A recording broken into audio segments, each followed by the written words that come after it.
They tried to blame January 6th on Antifa on January 6th. Donald Trump did it himself in a conversation with Kevin McCarthy. McCarthy called him up from his office, desperate, saying we're being overrun.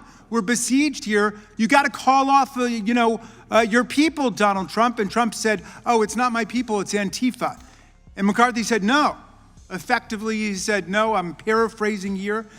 He said, they're in my office, they're your people, Mr. President. And then Trump said, well, maybe they just care a little bit more about a fair election than you do, Kevin. What a fraud it was. Was there any evidence, Mr. Romano, that Antifa was actually behind it? Did Donald Trump just pardon nearly 1,600 Antifa fighters? Is that what he did? We discovered that not only did the president authorize the National Guard in advance of January 6th, but that offer was turned down, and then there was some obstruction on the National Guard getting here because he gave the order for the National Guard to be brought, and the general in charge, according to 4 officers who were with the National Guard that day, with the commander of the Washington, D.C. National Guard, 4 of them testified under oath that the general never transmitted that order for well over 2 hours after the president gave the order. So that's the evidence that's out there, and those are the facts on that. Somebody said, well, why didn't the president just call directly? And we all know what would happen. I said so at the time. We all know what would happen if the president had done that. They would have said he's not following the chain of command because he's supposed to give the orders to the general, and the general's supposed to give the order to the National Guard. But there was a failure there as well. Gentleman yields. The gentleman from Maryland, Mr. Raskin, is recognized. Thank you, Mr. Chairman. Thank you, Mr. Chairman. So it looks like a new conspiracy theory is born. Originally, the pipe bomber was supposed to be an anti-Trump person, which is why the name wasn't revealed. Then that's out the window when it turns out it's a pro-Trump election denier. Well, then they were saying, no, it was an inside job. It was by a former Capitol Police officer. That's out the window. That's not who the person was. So now I think the claim is, well, they got the person, yay for the FBI, hooray for Kash Patel. They got the person, but it took too long for them to do it. I mean, that's what the conspiracy theory has come to. I mean, this is just pathetic. Look, let's start with this. They tried to blame January 6th on Antifa on January 6th. Donald Trump did it himself in a conversation with Kevin McCarthy. McCarthy called him up from his office, desperate, saying we're being overrun. We're besieged here. You got to call off, your people, Donald Trump. And Trump said, oh, it's not my people, it's Antifa. And McCarthy said, no. Effectively, he said, no, I'm paraphrasing here. He said, they're in my office, they're your people, Mr. President. And then Trump said, well, maybe they just care a little bit more about a fair election than you do, Kevin. Again, paraphrasing, but that's the sum and substance of the conversation. Immediately, they wanted to try to pin it on Antifa. I mean, that was the whole methodology. That's what Matt Gaetz did when he came to the floor. Even after we were driven out of our chambers by MAGA and the Proud Boys and the Oath Keepers and other extremists who'd been called to storm the Capitol, because you got to go and fight like hell, Donald Trump said, and if you don't fight like hell, you're not going to have a country anymore. And they went to stop the steal. That was the slogan. They did exactly what they set out to do. And then they tried to blame it on Antifa. What a fraud it was. Was there any evidence, Mr. Romano, that Antifa was actually behind it? Did Donald Trump just pardon nearly 1,600 Antifa fighters? Is that what he did?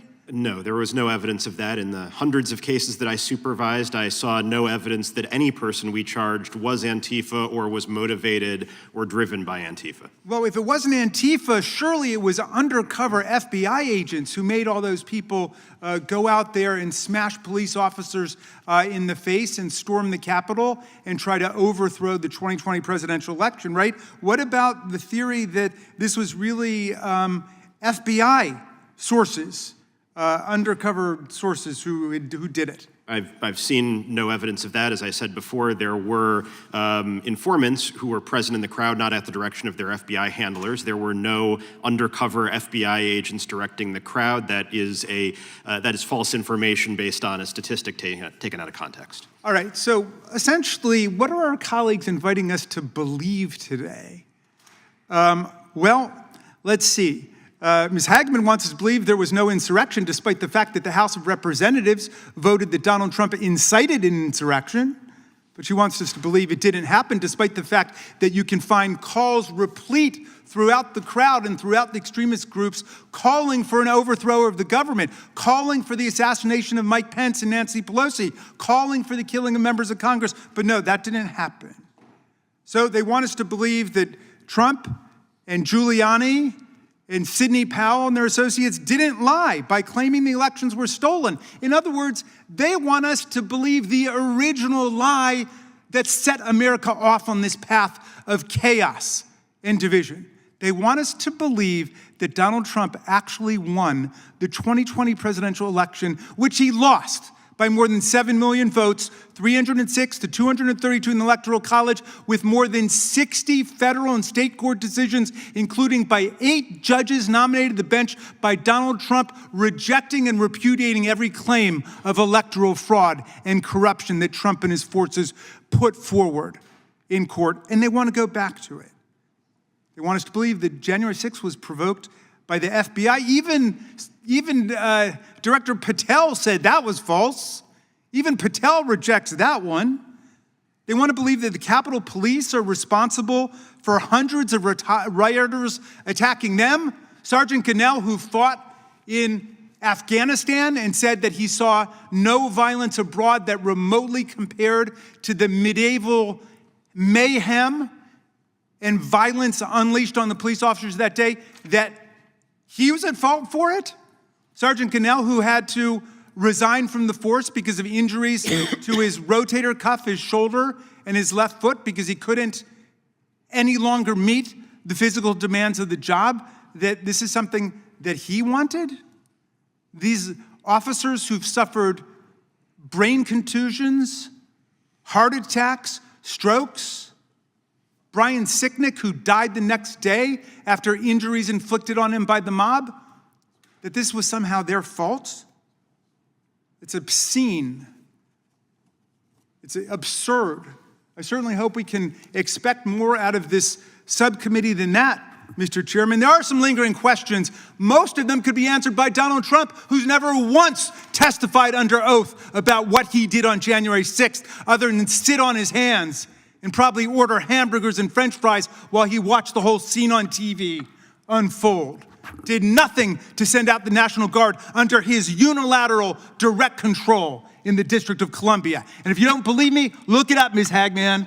Look it up. The president controls the National Guard in the District of Columbia. I'll bet you a lunch with your former occupant of your office, your predecessor, Ms. Cheney, who's somebody who brought great honor to this institution. And I'll tell you this. Okay. And I'll tell you this. The truth is a resilient thing. We're not going to put up with a pack of lies in this subcommittee and a bunch of conspiracy theories. We're not. We're not. So have at it. Throw what you want against the wall, but you better learn the first lesson they teach lawyers when you pass the bar. When you go to court, you better bring the evidence with you. Yield back. The gentleman's time's expired. The gentleman from Virginia, Mr. Griffith, is now recognized. And let's talk about the evidence.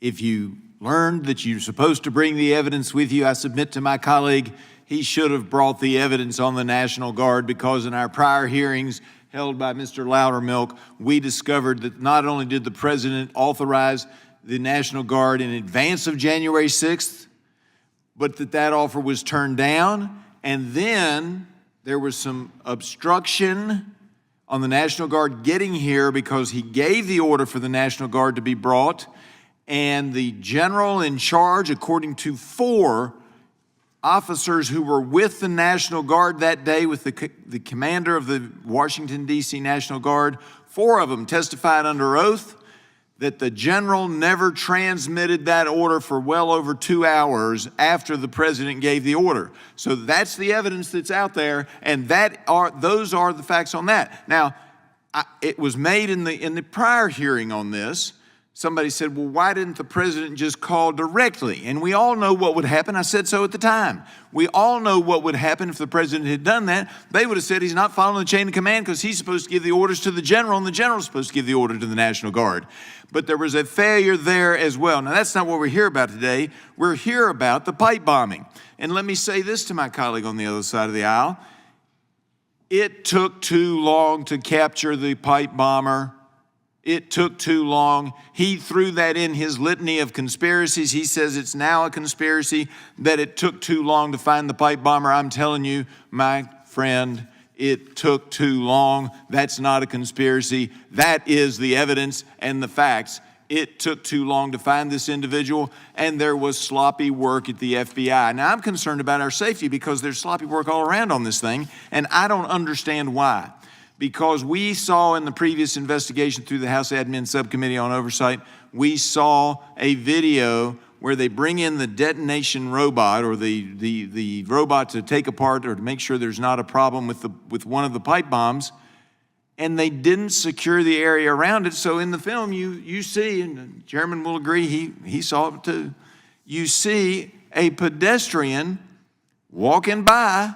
All the police are standing back. Here comes a pedestrian walking by where the pipe bomb is. Mr. Paiota, does that make any sense? Why are you allowing pedestrians in the neighborhood where you're about to try to get a robot? You've sent a robot in to detonate, and you don't have the area secured. Does that make any sense to you? It makes no sense. The safety of the public would be your paramount objective first, to secure the area, clear the area of civilians, make sure that there aren't any unnecessary personnel close to the device. And it raises the issue, and I don't have any conspiracy theory. I have no idea why, but it raises the question, why? And maybe it was just sloppy work. I think you're looking at adrenaline, bad training, ineptitude. All right. If you can do it quickly, because I only got a minute and 50 seconds left because I got wound up about the National Guard. But Patel FBI created a red team. What's a red team? And what's the process of setting it up? And who makes the decision to set it up? Red team, it's a term of art. It's a review team. He did a case review team. He took people who had certain backgrounds and investigative experience that were consistent with what he was looking to accomplish, put them together, gave them resources, gave them priority, and gave them the charter to take all this information. He removed all obstacles, and he gave them the charter to find out what's going on, look for any investigative gaps.